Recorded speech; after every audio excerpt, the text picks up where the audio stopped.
Yun, good morning mga idol. Bali na dito na naman tayo sa Pandayan at nabalitaan niya natin na nagkataghuli na naman ng isda mga idol. Kaya napapasyal tayo. Napakadaming tao mga idol. Nag-aabang ng murang isda mga idol. Kesa nga naman kung mag-aantay ka sa palengke, mga isda mahal na. Kung dito ka pupunta mga idol, napakamura ng isda. Pero meron din silang palengkehan dito mga idol. Yan, palengkehan mga idol. Mura pa rin naman dyan pag dyan ka bumili. Pero mas madalas mga idol, dito sila nag-aantay sa bagsakan.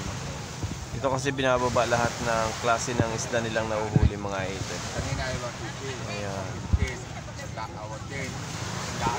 Ayan mga idol, 100 na daw ang tulingan. At may mga darating pang mga bangka na hindi natin alam kung ilan yung mga dala nilang isda mga idol. Ilan na nga pala dito yung mga bakulong mga idol kasi nagdaan ng crisis. Nagdaan yung mga panahon na hindi na pwedeng manghuli ng isda. Pinapalaki nila yung mga isda dito. Hanggang sa yung iba binibenta na yung ibang bakulong. Yung iba naman ang kasampala dun sa taas, mga sira mga idol.